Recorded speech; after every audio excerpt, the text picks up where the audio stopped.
lot of people joining the webinar, so I'm just going to wait another minute or two until kind of it slows down, but we'll get started in just a minute.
All right, hello and welcome to Poetry Out Loud 2021. I am Miss France. Thank you so much for joining us on this snowy day of this very strange year. When I started the process for Poetry Out Loud this fall, I was genuinely concerned that nobody would do it. Everyone has greater demands on our minds and our time and our abilities this year than ever before. And I thought people might be looking to cut back anything extra, and poetry might be the first thing to go. I have to say I'm so grateful to have gotten to hear our exceptional H students reciting, who you'll be hearing today. It's a good reminder, I think, that while poetry can feel like this fun extra thing for the good times, it's also something that gets us through hard times. It reminds me that this spring, I was reading over and over this poem called Pandemic by Lynn Ungar, because it was reminding me of how even in the isolation we all experienced then, that even that was in its way this reminder of how connected and how dependent on each other we all are. And that, I think, was something that gave me peace and comfort through poetry in a time that was difficult. I would like, because of the way this year has been, to give an especially large thank you to this year's judges, Brian Kelly, Katie Salt, and Alex Silva, Debbie Saltzman, who helped judge the semifinals, and especially to Seth Zarnecki, who has helped with really every place where I fell short. Our 8 incredible performers were evaluated on physical presence, voice and articulation, dramatization, and evidence of understanding. At the conclusion of the program, I'll be announcing the first place winner who will represent Algonquin in the regional semifinals, with one state champion going on to compete in the national finals this spring. So without further delay, let's hear our first recitation from David Gillingham.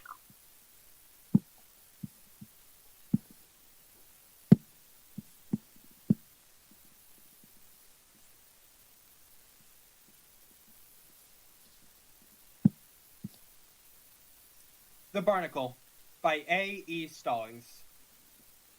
The barnacle is rather odd. It's not related to the clam or limpet. It's an arthropod, the one that doesn't give a damn. Cousin to the crab and shrimp. When larval, it can twitch and swim and make decisions, tiny imp, that flits according to its whim. Once grown, with nothing more to prove, it hunkers down and will remain stuck fast, and once it does not move, has no more purpose for a brain. Its one boast is, it will not budge, cemented where it chanced to sink. Sclerotic, stubborn has a grudge, settled, it does not need to think.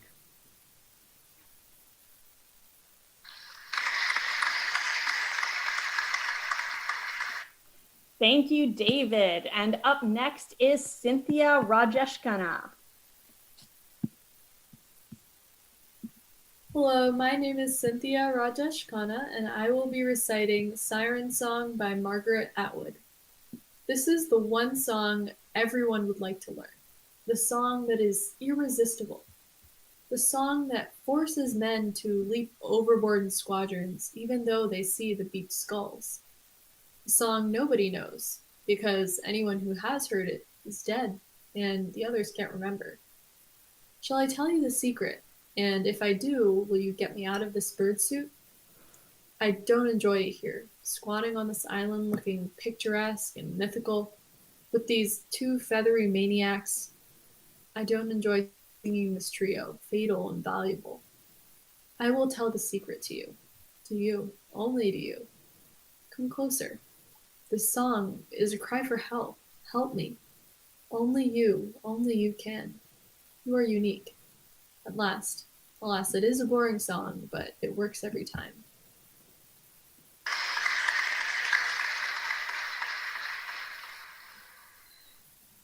And next is Morgan Sibley. Hi, I'm Morgan Sibley, and this is my new poem, Acquainted with the Night by Robert Frost. I have been one acquainted with the night. I have walked out in rain and back in rain. I have outwalked the furthest city light. I have looked down the saddest city lane.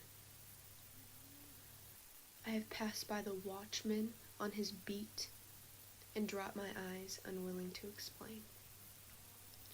I have stood still and stopped the sound of feet when far away an interrupted cry came over houses from another street.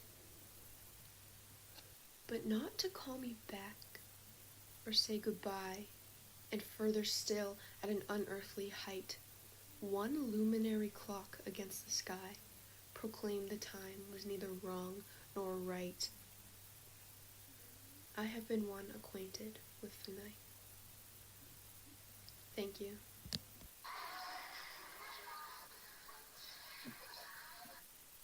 Thank you, Morgan. And next is Sarah Saeed. Scintilla Star by Jameson Fitzpatrick. In the old place, there was no place that did not see me. Wherever I went, mothers whispered about me like a Greek chorus. I heard that boy. I heard that. I was just a boy. But it was true what they said, that I liked other boys, that I had stolen Sarah's, though he was 4 years older and they were very much in love. I made him break up with her in a Chili's parking lot, while I waited inside.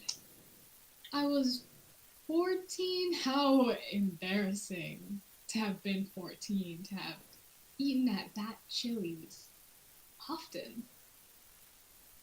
That summer, I had no taste for anything but him. Faintly of chlorine. When he left for college, I had no one. Sarah's friends stared me down at school. I found it was better, if I could not be no one, to be someone. Small, but particular, specified, which was an apprenticeship for special. Colt, another word for cool.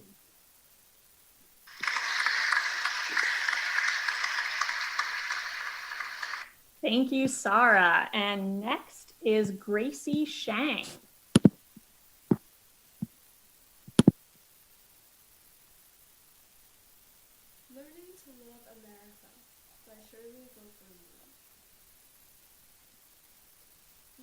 has no pure products. Because the Pacific Ocean sweeps along the coastline. Because the water of the ocean is cold. And because land is better than the ocean. Because I say we rather than they. Because I live in California, I have eaten fresh artichokes and jacaranda bloom in April and May. Because my senses have caught up with my body. My breath with the air it swallows.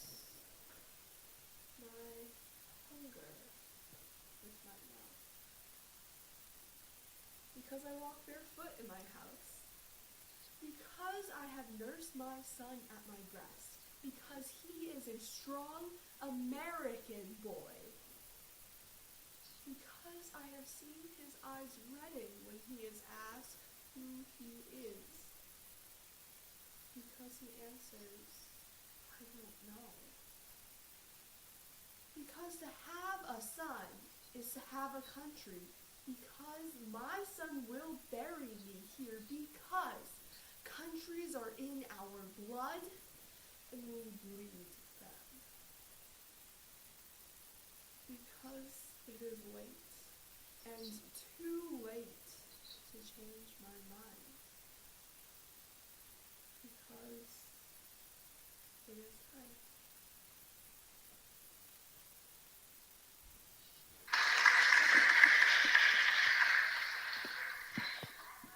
Thank you, Gracie. And next is Henry Zhang.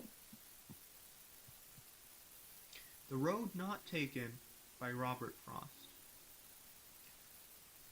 Two roads diverged in a yellow wood, and sorry I cannot travel both and be one traveler.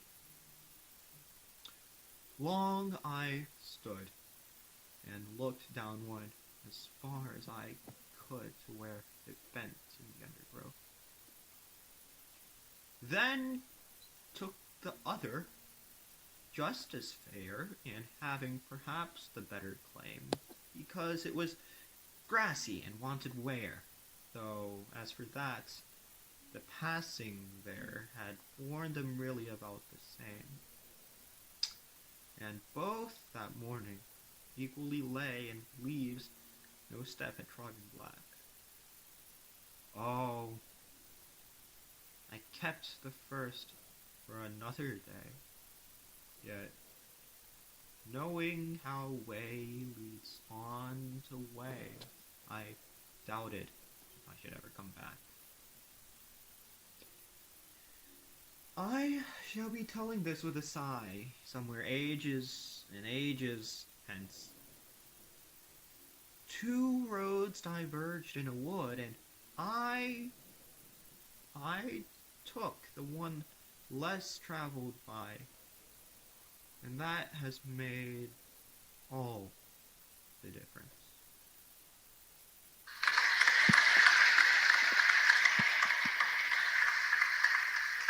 Very nice, Henry. And next we have Amy Yu. The Faithful by Jane Cooper. Once you said, joking slyly, "If I'm killed, I'll come to haunt your solemn bed. I'll stand and glower at the head and see if my place is empty still or filled." What was it woke me in the early darkness before the first birds twittering? A shape dissolving, flittering, unsteady as a flame in a drafty house. It seemed a concentration of the dark burning by the bedpost at my right hand, while to my left that no man's land of sheep stretched palely as a false morning. All day I have been sick and restless. This evening, curtained with all the lights on, I start up, only to sit down. Why should I grieve after 10 years of grieving? What if last night I was the one who lay dead while the dead burned beside me, trembling with passionate pity at my blameless life and shaking its flame-like head?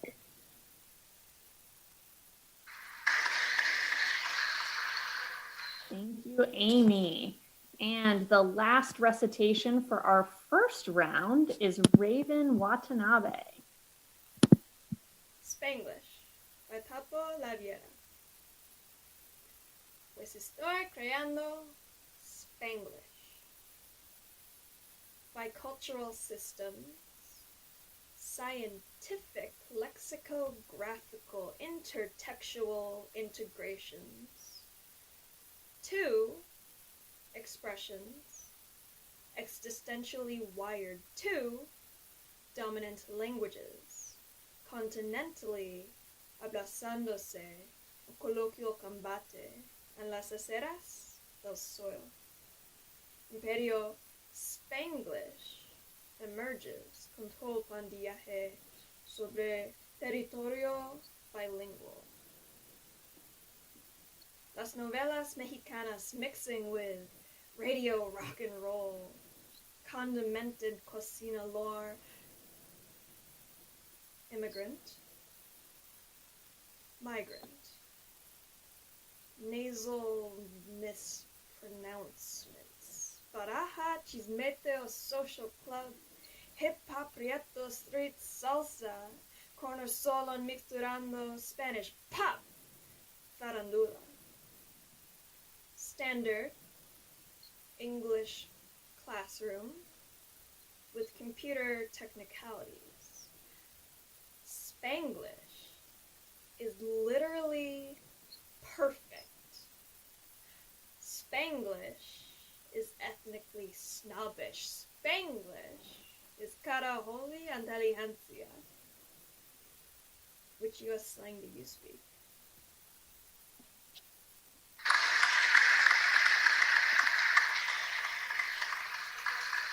Thank you. So that wraps up our first round of Poetry Out Loud. Now we will hear a second poem from each of the reciters. So back to David Gillingham. God Secretary by R.S. Gwynn. Her email inbox always overflows. Her outbox doesn't get much use at all. She puts on hold the umpteenth billionth call as music oozes forth to placate those who wait and disconnect. Outside wind blows, scything pale leaves. She sees a sparrow fall, fluttering to a claw catch on a wall. Will he be in today? God only knows. She hasn't seen his face, he's so aloof. She's long resigned, he'll never know or love her, but still can wish there were some call, some proof that he requires a greater service of her. Fingers of rain now drum upon the roof, coming from somewhere far above her.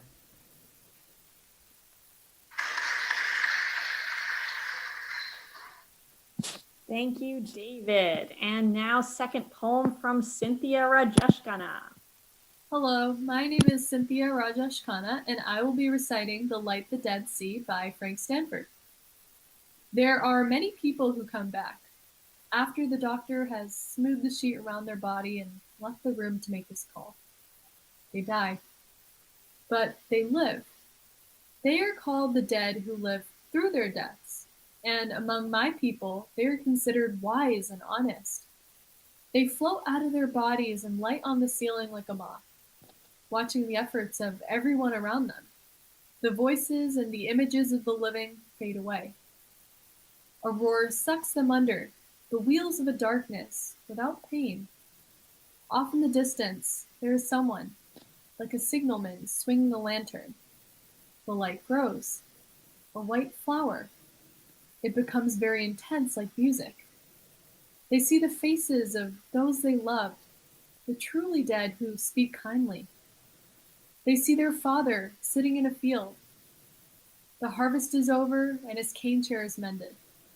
There is a towel around his neck, the odor of bay rum. Then they see their mother, standing behind him with a pair of shears. The wind is blowing. She is cutting his hair. The dead have told these stories to the living.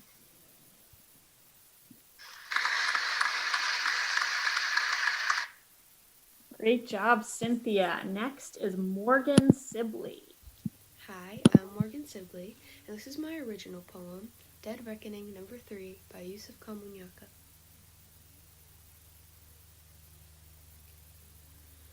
They work fingers to bone and borrow smudged paper, then make promises to family, unmerciful gods, the unborn. Some eat a favorite meal 3 times in a row.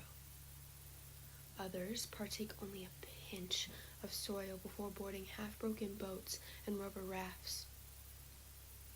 Half of the young women, big with life inside them, flesh and blood for daydreams of the Arabian Nights, as makeshift charts and constellations work their way through war and rumors of war. The smugglers count their loot. Hard winds rattle gongs over sea salt till rusty engines die, and cries alert mermaid sirens as pirated schooners adrift under a mute sky rock to and fro. And the fight goes out of the few alive. Their loved ones and friends, lost folk songs, mountains and valleys, all left behind. Searchlights spot the dead hugging the living, and drag lines raise only those who were braver than us. The lucky ones stumble out of stupor, tried by raging water beneath black skies, listening to the albatross talk. Thank you.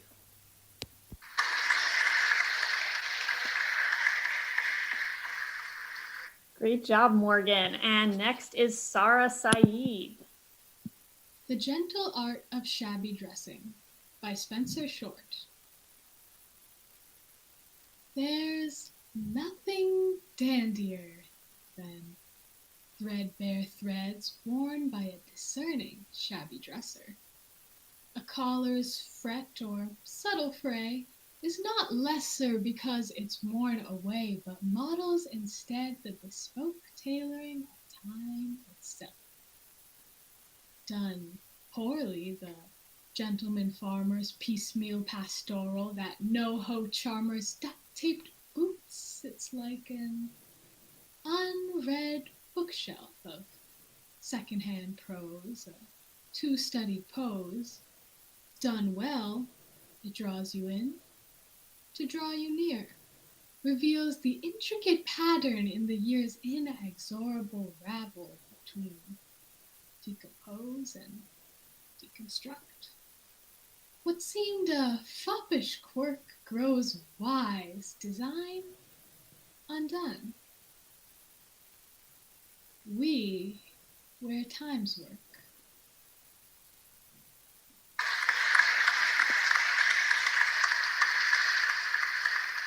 Thank you, Sarah. Now, Gracie Shang. Altered after too many years under the mask by C.A. Conrad. I feel you judging me for becoming agoraphobic in someone else's house. I forget how I learned to stroll through grocery stores as if there is no crisis. My elbow cannot touch the middle of my back. My fingers, though, have found every part of me. Soon, no migration of wild animals will be unknown to humans. We will chart, film, record, publish, archive everything. It gives us something to do while we annihilate beauty. Poets shoveling a quarry that is really an ongoing crime scene investigation, a study in vomit imitating vast chronicles of the face. Whatever world we can hold, we will never believe our neglect was worth it. whatever amount of crazy we can imagine coming at us, double. I found the perfect listening chair. Nothing but listeners who sit. I am sitting in it now, listening to my friend, the photographer, whose self-portrait I find reflected in eyes of her every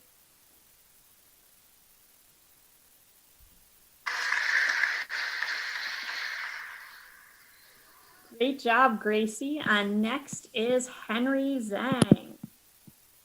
Oranges by Royce Kelly.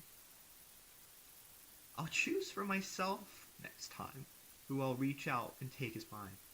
In the way I might stand at a fruit stall, having decided to ignore the apples, the mangoes, and the kiwis, but hold my hands above a pile of oranges as if to warm my skin before a fire.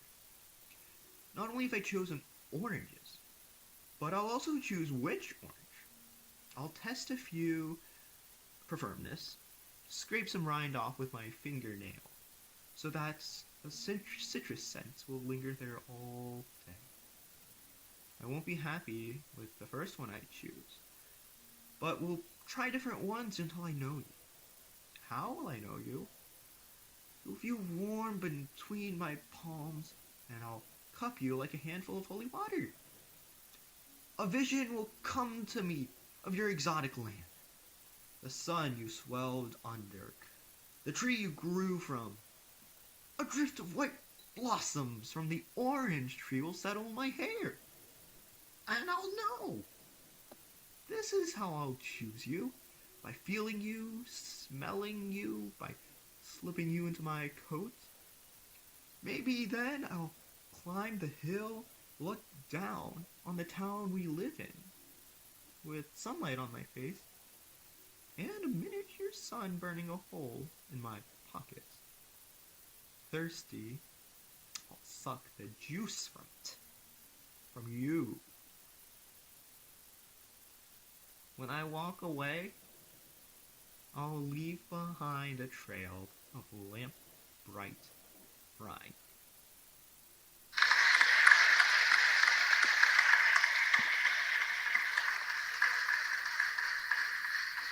Thank you, Henry. Next is Amy Yu. The Albatross by Kate Bass. When I know you are coming home, I put on this necklace. Glass beads on a silken thread, a blue that used to match my eyes. I like to think I am remembering you. I like to think you don't forget. The necklace lies heavy on my skin. It clatters when I reach down to lift my screaming child. I swing her, roll her in my arms until she forgets. The beads glitter in the flicker of a TV set as I sit her on my lap and wish away the afternoon. I wait until I hear a gate latch lift, the turn of key in lock. I sit amongst toys and unwashed clothes. I sit and she fingers the beads until you speak. In a voice that no longer seems familiar, only strange.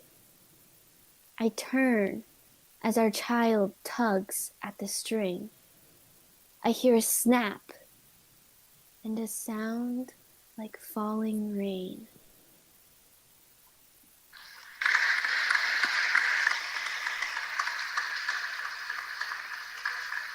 Great job, Amy. And now for our very last performance, Raven Watanabe. Cathedral of Salt by Nick Flynn. Beneath all this, I'm carving a cathedral of salt. I keep the entrance hidden. No one seems to notice the hours I'm missing. I'll bring you one night. It's where I go when I hang up the phone. Neither you nor your soul was waiting for me at the end of this, I know that. The salt, nearly clear after I chisel out the pews. The see-through altar. The opaque panes of glass that depict the stations of our cross. Here is the day we met. Here is the day we remember we met. The air down here will kill us, some say. Some wear paper masks. Some still imagine the air above the green trees, thick with bees building solitary nests out of petals. What's the name for this? Ineffable? The endless white will blind you, some say. But what is there to see we haven't already seen? Some say it's like poking a stick into a river. You might as well simply write about the stick or the river.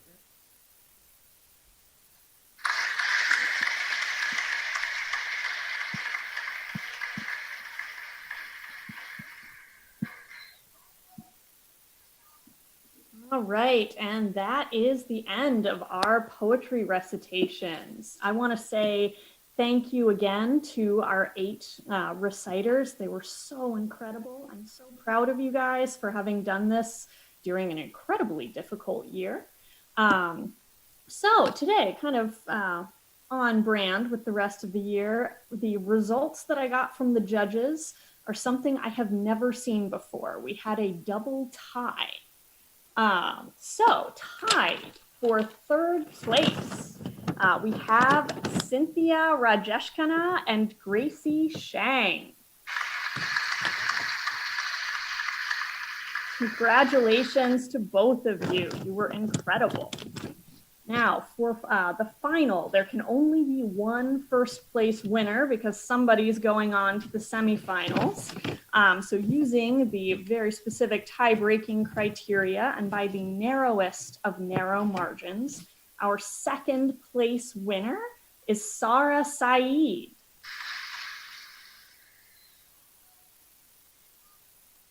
And in 1st place, who will be representing Algonquin at the state semifinals, our 2021 Poetry Out Loud winner is Raven Watanabe.